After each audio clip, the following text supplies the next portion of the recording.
दोस्तों, Donald Trump की एक सोशल मीडिया पोस्ट बहुत ज्यादा वायरल हुई है। जी हां, राष्ट्रपति ट्रंप ने खुद को वेनेजुएला का इंटरिम प्रेसिडेंट घोषित कर दिया।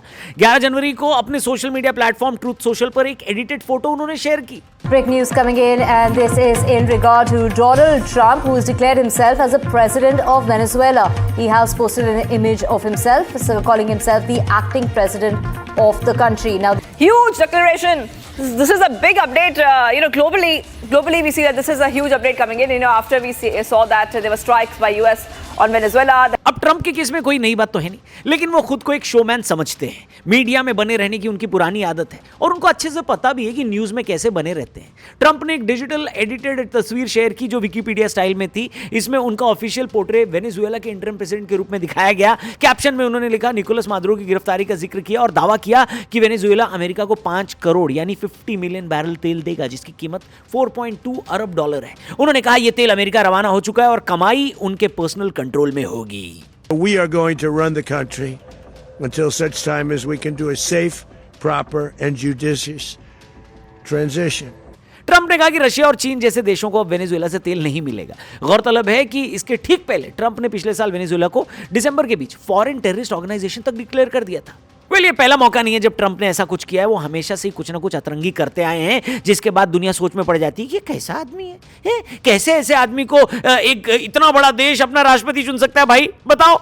अरे आंख बंद करके अगर आप पत्थर भी चला देते तो इससे ज्यादा बेहतर ऑप्शन मिल जाता प्रेसिडेंट का। खैर, इस आदमी के अंदर बुद्धि के फिक्स डिपॉजिट का मिनिमम अमाउंट भी नहीं है, लेकिन देखो आज दुनिया इसको झेल रही है। तो दोस्तों, ट्रंप ने बड़े सारे कांड किए हैं, बड़े सारे ऐसे उटपटांग बयान दिए जो पूरी दुनिया में हमेशा वायरल हुए, हमेशा चर्चा का केंद्र भी बने रहे। कुछ की बात हम आज की वीडियो में करने वाले हैं। सबसे पहले तो बात करते हैं एक्सेस हॉलीवुड टेप लीक की। ये इंसिडेंट ट्रंप की लाइफ की सबसे कुख्यात स्कैंडल्स में से एक है, जो 2005 में रिकॉर्ड हुई, लेकिन 2016 में राष्ट्रपति चुनाव से ठीक पहले ये लीक की गई। एक्सेस बॉलीवुड शो के लिए एक ड्रेसिंग रूम में ट्रंप ने बिल बुश से बातचीत में बेहद ही अश्लील अंदाज में महिलाओं के बारे में बात की थी। जब ये टेप 7 अक्टूबर 2016 को वायरल हुआ तो अमेरिका और दुनिया भर में तूफान आ गया। रिपब्लिकन पार्टी के कई नेता जैसे जॉन मैकेन और पॉल रायन ने इसे घिनौना कहा और ट्रंप से सॉरी बोलने को कहा, माफी मांगने को कहा। मीडिया ने इसे लॉकर रूम टॉक का नाम दिया, लेकिन ट्रंप ने पहले तो इसे खारिज करने की कोशिश की, फिर एक वीडियो में माफी मांगी और कहा कि मैंने ऐसा कुछ किया ही नहीं। चल झूठा। ट्रंप के सपोर्टर्स ने इसे पुराना वीडियो बताकर डिफेंड किया, लेकिन दुनिया भर में मीम्स का सिलसिला शुरू हो गया। ट्विटर पर हैशटैग ट्रंप टेप्स ट्रेंड किया, जहां लोग ट्रंप को कार्टून कैरेक्टर बनाकर ट्रोल करते रहे। ग्लोबल लेवल पर ब्रिटिश अखबारों जैसे द गार्जियन ने इसे अमेरिकी लोकतंत्र का शर्मनाक मोमेंट कहा। भारत में भी सोशल मीडिया पर हिंदी मीम्स चले। हालांकि चुनाव में ट्रंप जीत गए, लेकिन यह घटना उनके कैरेक्टर पर परमानेंट दाग छोड़ गई। 26 महिलाओं ने बाद में ट्रंप पर सेक्सुअल मिसकंडक्ट के आरोप लगाए, जो इस टेप से जुड़े थे। आज भी 2026 में जब ट्रंप दोबारा राष्ट्रपति हैं, तो यह टेप उनके विरोधियों द्वारा मजाक उड़ाने का हथियार है। कुल मिलाकर ये ट्रंप की आदत को दिखाता है कि वो अपनी गलतियों को एक्सेप्ट नहीं करते, जिससे उनकी ग्लोबल इमेज मिसोजिनिस्ट क्लाउन जैसी बन गई है, ऐसा उनके विरोधी बोलते हैं।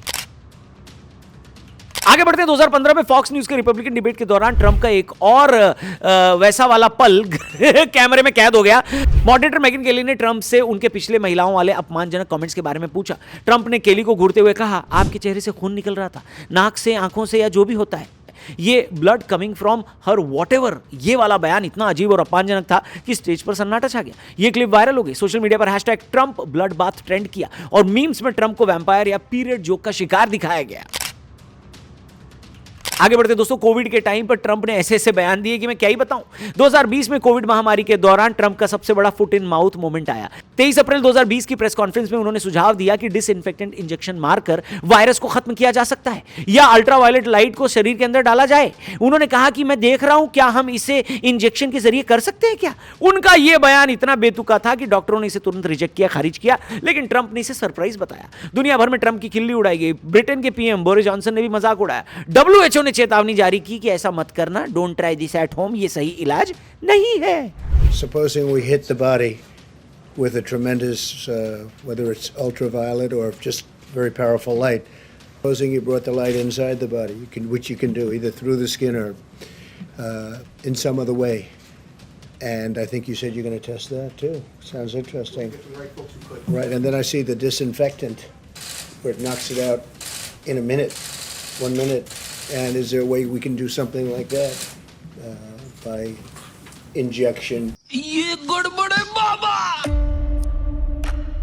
खैर, नवंबर 2020 में डोनाल्ड ट्रंप जो बाइडेन के हाथों राष्ट्रपति चुनाव हार गए। ये उनके राजनीतिक करियर का वो मोड़ था जहां उनका हार एक्सेप्ट न करने की पुरानी आदत पूरी दुनिया के सामने मजाक का पात्र बन गई। ट्रंप ने चुनाव के नतीजों को तुरंत स्वीकार करने के बजाय बिना किसी ठोस सबूत के चुनाव में बड़े पैमाने पर धांधली होने का दावा कर दिया। उन्होंने अपने सपोर्टर्स को भरोसा दिलाया कि यह चुनाव चोरी किया गया है और लाखों वोटों को गिनती से बाहर करने की मांग की थी। यानी वहां भी उन्होंने वोट चोरी का आरोप लगा दिया। बताओ भाई साहब, खत्म। उनकी यह जिद इतनी तेज थी कि उन्होंने 60 से अधिक कानूनी मुकदमे दायर कर दिए, लेकिन अमेरिकी अदालतों ने हर एक को खारिज कर दिया, क्योंकि न तो कोई सबूत था और न ही कोई कानूनी आधार उनके इन आरोपों का। ट्रंप का घमंड यहां चरम पर था। वो खुद को पीपल्स चॉइस बताते रहे।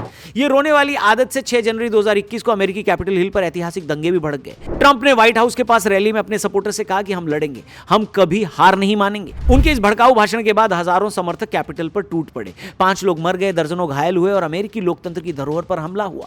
दुनिया भर में ट्रंप के विद्रोह के रूप में इसे देखा गया। ट्रंप ने पहले दंगाइयों को स्पेशल कहा, फिर वीडियो में शांति की अपील भी की, लेकिन तब तक नुकसान हो चुका था। फेसबुक, ट्विटर, यूट्यूब ने उनके अकाउंट सस्पेंड कर दिए। ग्लोबल लेवल पर हंसी का दौर फिर शुरू हो गया। टिकटॉक और इंस्टाग्राम पर #सोर लूजर ट्रंप ट्रेंड किया, जहां वीडियो एडिट्स में ट्रंप को बॉलीवुड विलन या कार्टून कैरेक्टर बताया गया।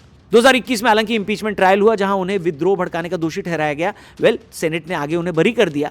आज 2026 में वो दोबारा राष्ट्रपति हैं। तब भी ये सारी घटनाएं जिनके बारे में हमने इस वीडियो में बात की, वो उनके विरोधियों की पसंदीदा हथियार हैं। बीच बीच में वो लोग निकालते रहते हैं और ट्रंप का मजाक उड़ाते रहते हैं। ये आदमी अभी और कुछ साल ऐसी हरकतें करेगा, ऐसे इनके विरोधी बोल रहे हैं और एक्सपर्ट्स बोल रहे हैं, और इसकी आदत पूरी दुनिया को डाल लेनी होगी। लेकिन इनकी कोई भी आदत ऐसी ना हो जाए जिससे दुनिया को ज्यादा नुकसान हो जाए। बयान तो ठीक है, लेकिन उनका कोई काम ऐसा ना रह जाए जिससे पूरी दुनिया हिल जाए। इसके बारे में भी बात करनी बहुत जरूरी है। खैर, ये आदमी अभी कुछ और साल इस तरह की हरकतें करता रहेगा, ऐसा इनके विरोधी कह रहे हैं और एक्सपर्ट्स कह रहे हैं कि दुनिया को अभी इनको और सहना पड़ेगा। लेकिन देखिए, इनके बयानों को सहे वो चलेगा, लेकिन इनके कारनामों को ना सहना पड़े, ऐसी भगवान से प्रार्थना है। बाकी ट्रंप के बारे में आपके क्या है विचार, आपकी क्या है ओपिनियन, कमेंट करके जरूर बताना। एक शब्द में लिखेंगे तो पढ़कर अच्छा लगेगा। बाकी जल्दी मिलेंगे। चैनल को सब्सक्राइब करना। Thank you for watching. जय हिंद।